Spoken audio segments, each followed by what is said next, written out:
Ya, kalau dari saya sendiri sebenarnya kan saya emang dari dulu emang pecinta kuliner lah istilahnya. Emang doyan makan ya? Emang doyan makan.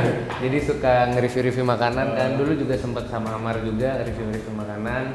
Terus akhirnya karena fokusnya di situ, terus kita ngeliat peluang adanya bisnis kuliner yang kelihatannya bisa berkembang, akhirnya kita mulai ngerambah ke sini sih kalau dari saya gitu.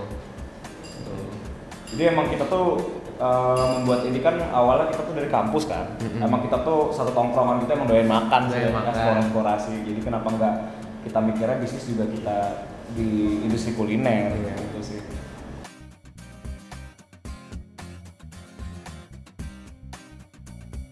Inspirasi mungkin gara-gara kita melihat tren makanan Jepang itu lagi naik ya, terutama di Jakarta atau di kota. Terus kita ngeliat di BSD ini opsinya minim sekali untuk makanan-makanan Jepang. Dan biasanya kalau orang-orang BSD ini kalau mau makanan Jepang tuh larinya ke mall.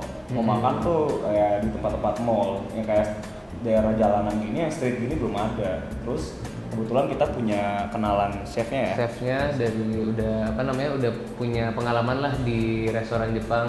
Terus juga kenapa Japanese fusion, karena kita ngerasa kalau makanan Jepang yang otentik tuh udah banyak. Jadi kayak kita pengen ada hal baru lah di BSD nih biar orang-orang tuh nggak bosen ya makan makanan Jepang di BSD gitu. Selain experience baru di Japanese fusion, juga kita menawarkan harga tuh nggak terlalu mahal.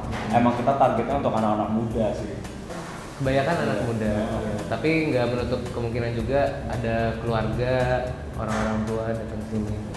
Sebenarnya inspirasinya tuh kita kalau untuk desain itu juga menganut fusion, di mana kita menganut Japanese modern minimalis, tapi kita juga nggak meninggalkan Japanese yang tradisionalnya kan. Kalau bisa dilihat di store kita kayak masih ada tumbuh-tumbuhan, masih ada kayak bambu-bambuan, itu kan identik banget sama Japanese tradisional. Japanese tradisional, itu sih.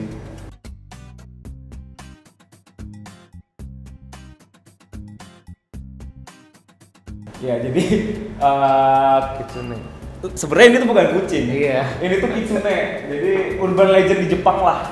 Kitsune itu sebuah ikonik banget, sebuah karakter urban legend yang sangat ikonik di Jepang, di mana kitsune itu sebuah karakter yang sebenarnya tuh gimana ya? Bukan selengean sih, kayak trickster gitu lah. Orangnya vokal, terus orangnya suka iseng, makanya kita juga menempatkan sosial media kita tuh juga cara berkomunikasi kita juga yang bercanda-bercandaan. Jadi memang kita settingnya tuh emang dia ini friendly lah gitu Kotomono. Jadi memang kita tuh ngambil garis tengah lah ke kitsune ini.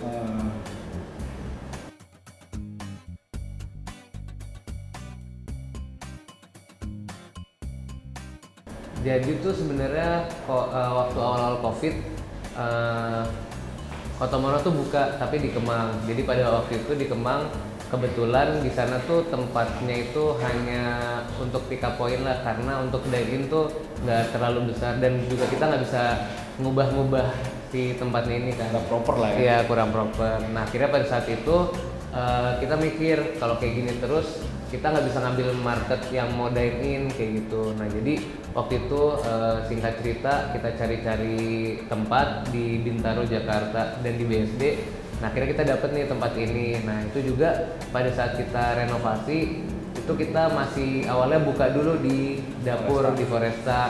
Jadi waktu itu juga masih ngandelin GoFood dan Cloud Kitchen gitu. Terus pada saat bulan November kita baru buka.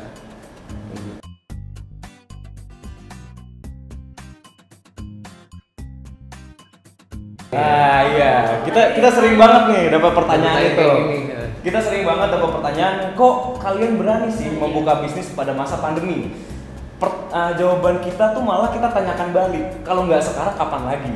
Kita kan baru kelar lulus tahun ini yang lagi masa pandemi, kita pun kalau nyari kerjaan juga susah. Iya. Perusahaan pada nutup karena kan semua bisnis tuh sekarang struggling.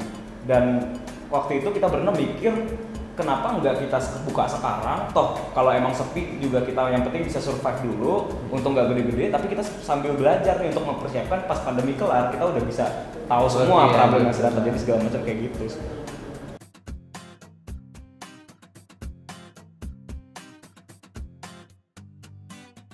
Jadi kita kita bagi dua kategori ya, satu main course, satu ya snack. Jadi kalau main course sendiri ada 5. Yang favorit orang-orang itu chicken karaage tartar, ini yang paling sering dipesan orang. Terus kalau yang suka pedas, favoritnya itu chicken soboro udon sambal matah sama gyutan. Nah ini kalau chicken soboro udon tuh mie udon kita stir fry terus dikasih ayam cincang. Terus kalau gyutan tuh lidah pakai bumbu sambal hijau. Terus ada juga yakiniku beef kimchi. Nah ini tuh kolaborasi Jepang sama Korea karena kan kita kan fusion kan, jadi harus maduin dari 2 negara. Terus sama yang satu tuh hambagu steak. Nah kalau hambagu steak ini daging burger terus tapi kita masak disediakannya tuh pakai nasi sama saus demi glaze kayak gitu.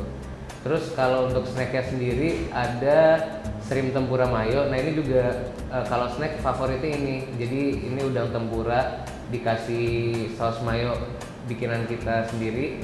Sama yang terakhir kotos edamame. Jadi kenapa kita namain kotos edamame? Karena edamame yang kita jual di sini nggak kayak edamame biasanya. Biasanya kan cuma direbus. Kalau ini kita saute terus dikasih sedikit truffle oil.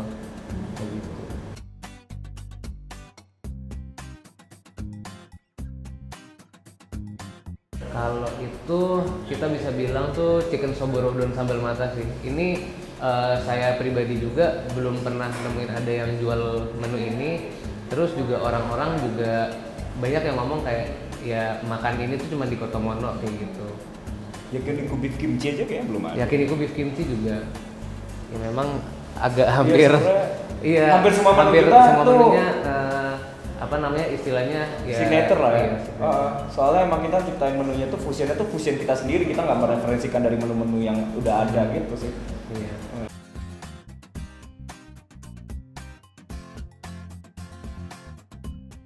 Rasa sebenarnya bervariasi sih di sini.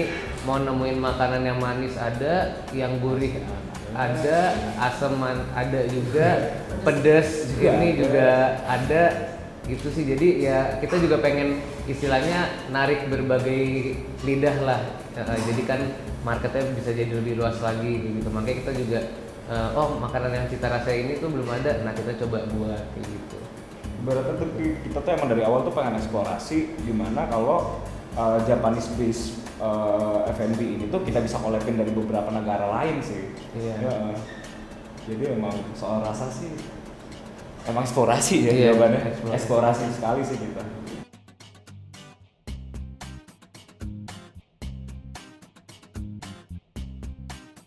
Pasti sih. Soalnya kita tahun depan nanti bulan Januari ke Februari itu kita mau launching 2 menu lagi yang udah memang kita prepare. Tapi kalau kedepannya sih kita pengen developnya tuh dari segi bisnisnya sih. Iya. Kalau makanannya sih kan kita menganut sistem bisnis kita ini kan comfort food ya. Comfort food. Dimana kita tuh bukan kayak makan tengah gitu sebagai restoran. Kita kayak restoran yang menyediakan kayak yang satu porsi menu yang udah untuk 1 orang gitu kan. Kita sih pengen mengembangkan ini bisnis kita sih. Karena kan beberapa titik kita melihat ini banyak petoknya yang prospek ya. Nggak cuma di daerah sini doang gitu. Jadi sih mungkin kedepannya tahun depan sih targetnya kita membuka cabang lagi sih. Amin. Amin.